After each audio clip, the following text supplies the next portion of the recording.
નમસ્કાર દોસ્તો, શાંતિશ્રમ ન્યૂઝમાં આપનું સ્વાગત છે। મંદિર અને ગબ્બર પર્વતને જોડવા 2.5 કિલોમીટરનો નવો વૈકલ્પિક શક્તિપથ બનશે। યાત્રાધામ અંબાજીમાં 1200 કરોડના વિકાસના કામોનો પ્રારંભ કરવામાં આવ્યો છે। 3 ફેઝમાં થનારી આ કામગીરીમાં પ્રથમ તબક્કામાં 51 શક્તિપીઠ સર્કલથી ગબ્બર સર્કલ સુધી અંડરપાસ વોકવે બનશે, જે પછી શક્તિદ્વારથી ગબ્બર કોરિડોરનું કામ પૂર્ણ કરવામાં આવશે, જેના માટે સરકારી વિભાગોની મિલકતો દૂર કરવાની કામગીરી શરૂ કરવામાં આવી।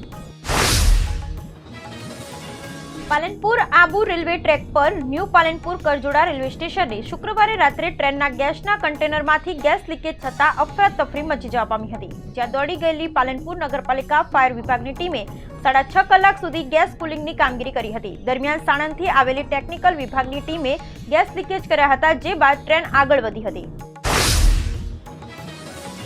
અમીરગઢના બંધ આરટીઓ કચેરી આગળ ઉભેલા ટ્રેલર પાછળ ગાડી ઘૂસી જતા અકસ્માત સર્જાયો હતો, જેમાં એકનું મોત નીપજ્યું હતું, જ્યારે 2 લોકોને ઈજા પહોંચી હતી। ઈજાગ્રસ્તોને અમીરગઢ પોલીસ દ્વારા સારવાર માટે નજીકની હોસ્પિટલ ખસેડવામાં આવ્યા હતા। પોલીસે ફરિયાદ નોંધવા તજવીજ હાથ ધરવામાં આવી છે।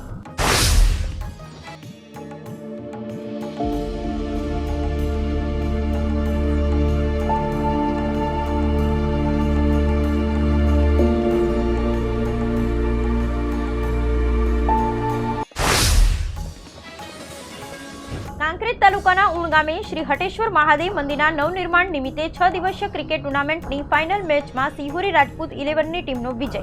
મળતી માહિતી પ્રમાણે કાંકરેજ તાલુકાના ઉણ ગામના વાઘેલા જાગીરદાર રાજપૂત સમાજના અગ્રણીઓ યુવાનો દ્વારા શ્રી હટેશ્વર મહાદેવ મંદિરના નવનિર્માણ નિમિત્તે વિશેષ કરી 6 દિવસીય ક્રિકેટ ટુર્નામેન્ટનું આયોજન કરવામાં આવ્યું હતું। આ મેચનું આયોજન થતા 18 આલમના ક્રિકેટ પ્રેમીઓ મેચ નિહાળી હતી। સામાજિક, શૈક્ષણિક અને રાજકીય મહેમાનોનું શાલ ઓઢાડી સન્માન કરવામાં આવ્યું હતું। ભાજપ શાસિત ડીસા નગરપાલિકાના પ્રમુખને હટાવવાની ડીસાના ધારાસભ્ય સહિત પાલિકાના ભાજપના જ કેટલાક સભ્યોની મેલી મુરાદ સામે બ્રહ્મ સમાજ ખફા થયો છે। ડીસામાં આજે બ્રહ્મ સમાજે સ્થાનિક ધારાસભ્ય સામે આક્રોશ વ્યક્ત કરી એકત્રિત થયેલા બ્રહ્મ સમાજે પાલિકા પ્રમુખ તરીકે સંગીતા દવેને હટાવવા માટેના ધારાસભ્યો દ્વારા પ્રયાસ કરવામાં આવતા હોવાના આક્ષેપ કરવા સાથે સંગીતાબેનને ડીસા નગરપાલિકા પ્રમુખ તરીકે ના હટાવવાની માંગ કરી છે। જો તેઓને હટાવશે તો બ્રહ્મ સમાજ આંદોલન કરશે તેમ જણાવ્યું હતું। વાવ તાલુકાના છેવાડે રણની કાંધીએ આવેલા રાધા નિશડા ગામે ખેડૂતોને સિંચાઈ માટે કેનાલનું પાણી 1 માસથી મળતું નથી, જેને લઈ ખેડૂતોમાં રોષ જોવા મળ્યો છે। જ્યાં નર્મદા કેનાલના અધિકારીઓને જગાડવા ખેડૂતોએ ઢોલ વગાડ્યો હતો, તેમજ કોરી ધાકોર કેનાલમાં બળતણકારી રોષ ઠાલવ્યો હતો। વાવની આકોલી બ્રાન્ચમાંથી નીકળતી રાધા નિશડા માઇનોર કેનાલમાં 1 માસથી ખેડૂતોને પાણી મળતું નથી। કેનાલ કોરી ધોકાર પડી છે, જેને લઈ ખેડૂતોમાં રોષ ભભૂકી ઉઠ્યો છે। જ્યાં શનિવારે ખેડૂતોએ કેનાલ ઉપર ભેગા થઈ કેનાલમાં બળતણ કર્યું હતું, તેમજ ઢોલ વગાડી અધિકારીઓને જગાડવાનો પ્રયાસ કર્યો હતો।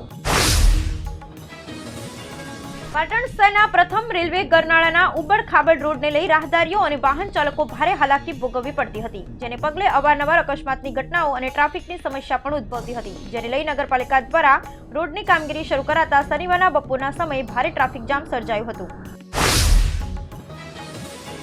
વલસાડ જિલ્લામાં વીજ વિભાગ દ્વારા સ્માર્ટ મીટર લગાવવાની શરૂઆત કરવામાં આવી છે, જેની શરૂઆતમાં રાજ્યના નાણાં અને ઉર્જા મંત્રી કનુભાઈ દેસાઈએ પોતાના નિવાસ સ્થાને સૌપ્રથમ સ્માર્ટ મીટર લગાવી અને લોકોને પ્રેરણા આપી છે। વાપીમાં કનુભાઈ દેસાઈના નિવાસ સ્થાન પર તેમના ધર્મપત્નીએ કુમકુમ તિલક લગાવી અને સ્માર્ટ મીટર લગાવ્યું હતું। આ પ્રસંગે વીજ વિભાગ દ્વારા વાપીમાં એક જાહેર કાર્યક્રમ યોજાયો હતો, જેમાં સ્માર્ટ મીટર સ્માર્ટ શરૂઆત અભિયાન શરૂ કરવામાં આવ્યું।